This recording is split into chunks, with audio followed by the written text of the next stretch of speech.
So one of the biggest misconceptions with diet and health has to do with people believing that the diet does not affect the acid-base balance in the body simply because the body can maintain a tight pH range.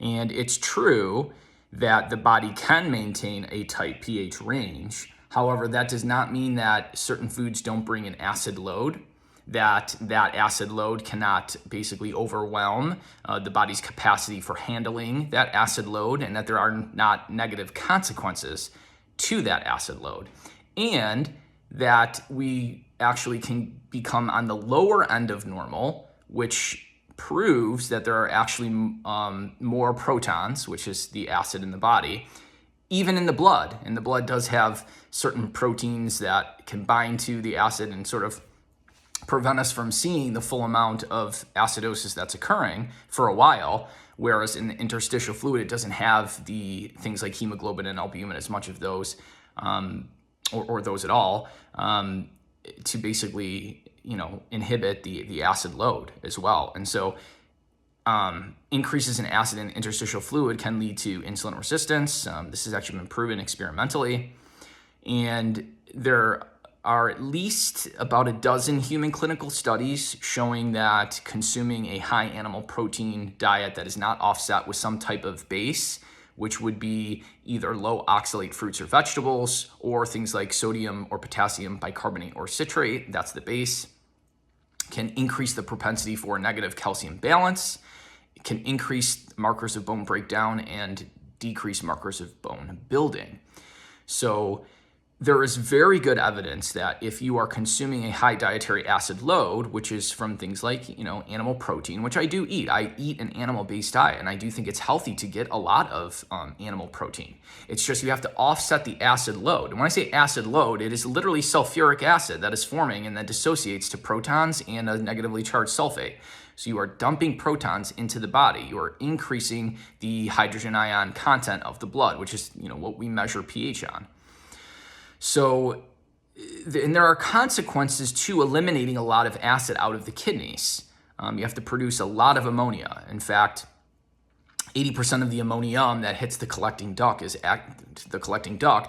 actually from secretion of ammonia plus protons from the loop of Henle in the kidneys. So you do produce a lot more ammonia, which is not good for the kidneys, to eliminate negatively charged sulfate that comes with consuming high animal protein, because high animal protein is about 2 to 5 times higher than plant proteins when it comes to the sulfur-containing amino acids cysteine and methionine.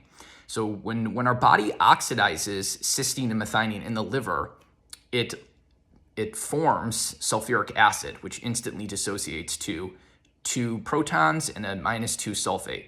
And I've done many videos on basically how the body has to eliminate the sulfate and what happens, and the bicarb being depleted to neutralize the protons. But at a certain point, when you start consuming probably around 120 grams of animal protein per day for a typical person, that is a pretty good acid load, and that can lead to retention of acid at the kidney level, because the kidneys can only eliminate somewhere between 40 and 70 milliequivalents of acid before there is some retention.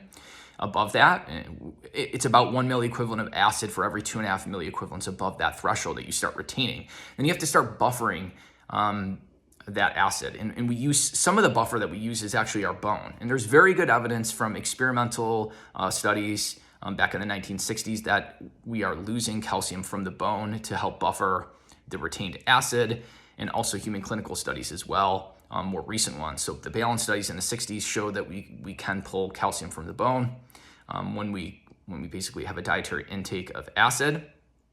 And then the clinical studies also have shown that there's a significant increase in urinary calcium, which some of that is due to the hyperfiltration at the kidney level. Basically, like, because you're excreting so much acid, you have to hyperfilter, and so you don't absorb as much calcium, and you kick more calcium out in the urine.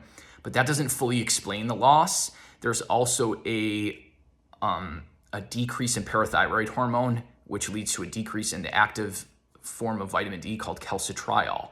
And to basically decrease calcium absorption. And why would you do that? Why would that happen? Why would you want to decrease calcium absorption when you're kicking out more? Only if the body thinks it's overloaded in calcium. And how would that occur? The only way that would occur is from breaking down bone, spiking blood calcium, tricking the body into thinking the body is overloaded in calcium, and then causing a drop in active vitamin D to try and reduce calcium absorption from the diet. So you have a few things happening when you consume a high animal protein diet, not balanced with base. You are losing more calcium out in the urine, then you are absorbing less as well, because calcitriol can go down, the active vitamin D, and you can pull some of that extra calcium that is being lost in the urine, likely is being pulled from bone. Many studies looking at the Inuit have shown that they have much lower bone mineral content, a much higher rate of osteoporosis after the age of 40, and a high rate of compression fractures in the vertebra, which would be a traditional population living on a very high animal food diet. So nutrition is much more complex than we like to give it credit for. A lot of people just be like, oh, just eat meat and the associated fat, how we used to live, and you'll be okay. Well, we didn't just eat meat. We didn't just eat the associated fat. We would consume blood. Blood contains 1,800 milligrams of bicarbonate per liter, which is base bicarbonate. There's 1.8 million milligrams of bicarbonate-forming substances in bone, which we would have gnawed on and chewed, and we would consume bone marrow. We would have consumed some fruits and tubers, which also would bring base and offset the acid load of animal foods. So, and the interstitial fluid also has about the same amount of bicarbonate as the blood. So when you consume real nose to tail, you are getting bicarbonate. We would have never consumed meat without bicarbonate. So even from an evolutionary perspective, if you want to make that argument, which a lot of people want to do, it fits the hypothesis that we should be balancing the acid load with base. But it's really not a hypothesis. I mean, from the clinical studies, it's very clear that you lose a lot more calcium out the urine when you consume a high animal protein diet. And that loss is not offset by an increase in absorption of calcium. And it can put people in at least 4 of the clinical studies, it put them into negative calcium balance. I mean, even the metabolic ward study from Stephenson and Anderson, which is like what a lot of the carnivores like to cite, the Bellevue study, because it was well controlled. It was like a 4-month metabolic ward study, and then it went out for a full year of just eating meat and associated fat. Even that study showed that it put them into negative calcium balance. And even after 4 months, they were losing somewhere around 175 to 250 milligrams of calcium out of the body, which it's hard to guess how much of that was coming from bone, but regardless, that means they were losing 175 to 250 milligrams of calcium out. Basically, they were depleting themselves of that. They weren't just losing that. So they were in negative calcium balance even after 4 months.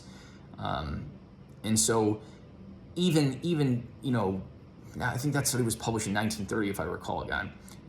Even that 1-year study kind of showed that, hey, there is some negative effects of just eating meat and the associated fat. We've known this since at least 1930, and then many other clinical studies have shown worsening calcium balance when you consume a high animal protein diet, not offset by some type of base. So I like to understand the sort of nuances of all this stuff, because I'm doing this because also I want to be the healthiest possible. And so I don't take a side. I don't like to be, sort of like tribal about this, or I'm a carnivore, I'm an omnivore, or I'm a vegan or anything like that. I don't like to take sides. I just like to take the side of what the science actually shows. So that's why I feel like I can be very unbiased with all this stuff. I just look at the research. I look at, basically the positives of this diet, the negatives of this diet, and I try to come up with what actually is the healthiest for myself and also for my followers. That is where I'm coming from. So just because we can maintain a tight pH in the blood does not mean that the dietary acid load from animal foods or grains does not have harmful effects. All the clinical evidence would suggest opposite, that you should be balancing this with some type of base, low oxalate fruits and vegetables. So I consume organic nectarines and peaches and a little bit of freshly squeezed orange juice to offset the acid load from my high animal protein diet. I do believe most of us will benefit from an animal-based diet, but I do think we should be consuming some fruits, potentially some vegetables if you tolerate that.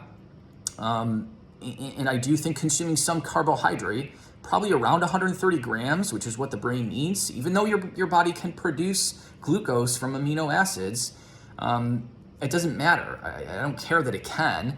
I'd rather give it the glucose and not have to, basically increase cortisol and noradrenaline and activate gluconeogenesis and stress the body out to create glucose when I can just get it. I'd rather produce a little more CO2, and I'd rather have the carbs there for energy and et cetera. So, people get very tribal about, this stuff. So when you put things out that kind of goes against their carnivore beliefs or whatever, you're going to get pushback. But, I try to remain unbiased with these things.